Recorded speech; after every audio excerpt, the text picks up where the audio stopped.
सुख एक छोटा सा शब्द, लेकिन इसकी तलाश में पूरी दुनिया सदियों से भाग रही है ना। आज के इस विश्लेषण में हम इसी की गहराई में उतरने वाले हैं।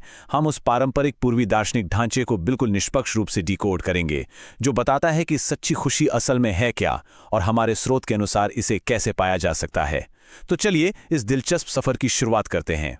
अब सबसे पहले इस बहुत ही गहरे सवाल पर गौर करते हैं। संसार में सभी सुख चाहते हैं, फिर भी लोग दुखी क्यों हैं? मतलब हर कोई खुशी के पीछे भाग रहा है, फिर भी वो मिलती क्यों नहीं?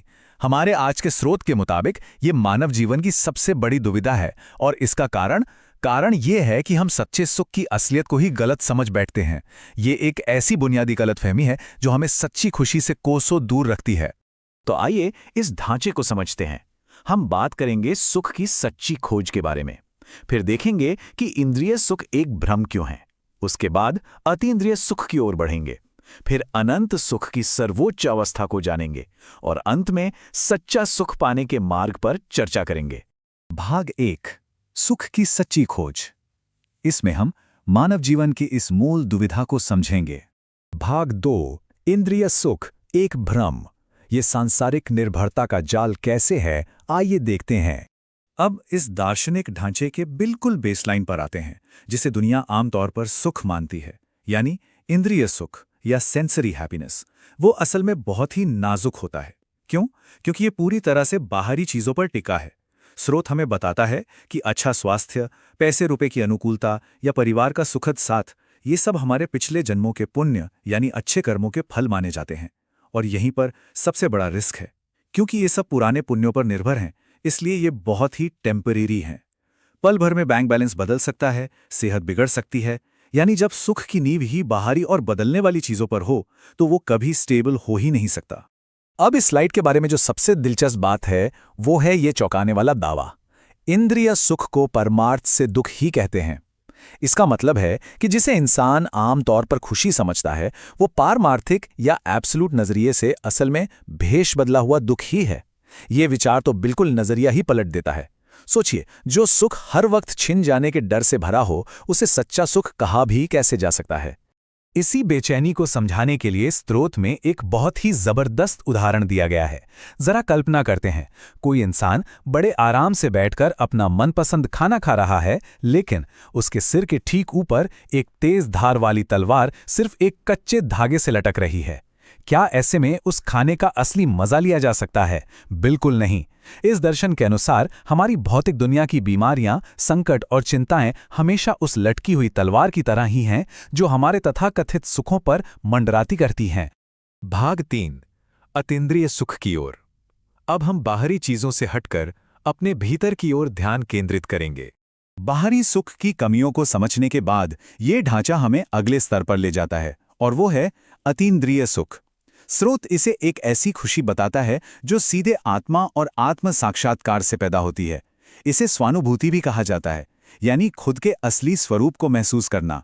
ये अपने आप में एक बहुत बड़ी बात है, क्योंकि ये सुख हमारी शारीरिक इंद्रियों और बाहरी हालात से पूरी तरह आज़ाद है।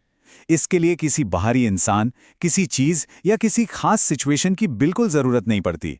ये खुशी सीधे भीतर से जन्म लेती है, और जाहिर है जब किसी पर निर्भरता ही नहीं रही, तो छिन जाने का डर भी हमेशा के लिए खत्म हो जाता है। और ये स्लाइड बड़ी ही खूबसूरती से इन दोनों के बीच के अंतर को स्पष्ट करती है। एक तरफ बाईं ओर हमारा इंद्रिय सुख है, जो पूरी तरह से डिपेंडेंट है, टेम्परेरी है और सिर्फ फिजिकल है।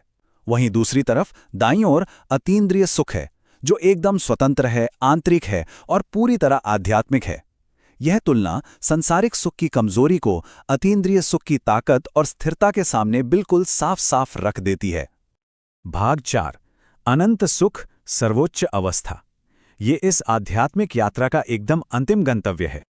अब हम इस वैचारिक सीढ़ी के बिल्कुल शिखर पर आ गए हैं। अनंत सुख, जिसका मतलब है असीमित और हमेशा रहने वाला आनंद। एक ऐसी परमानेंट अवस्था जो कभी खत्म नहीं होती, जो कभी टूटती नहीं।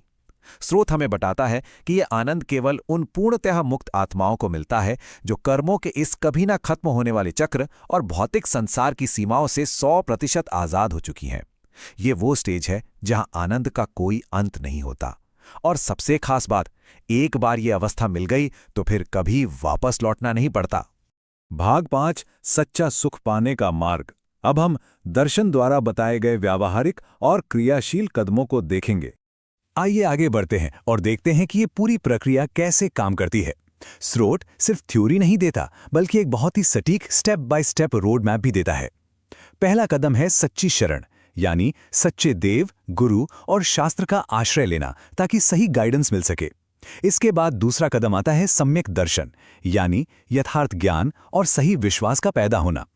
जब सत्य पर यह विश्वास एकदम पक्का हो जाता है तो तीसरा कदम खुद ब खुद सामने आता है, स्वानुभूति यानी आत्म साक्षात्कार। और अंत में इसी आत्म साक्षात्कार के लगातार अभ्यास से पूर्ण मुक्ति और अनंत सुख मिल जाता है। यह भ्रम की दुनिया से निकलकर परम सत्य तक पहुंचने का एक बिल्कुल स्पष्ट नक्शा है।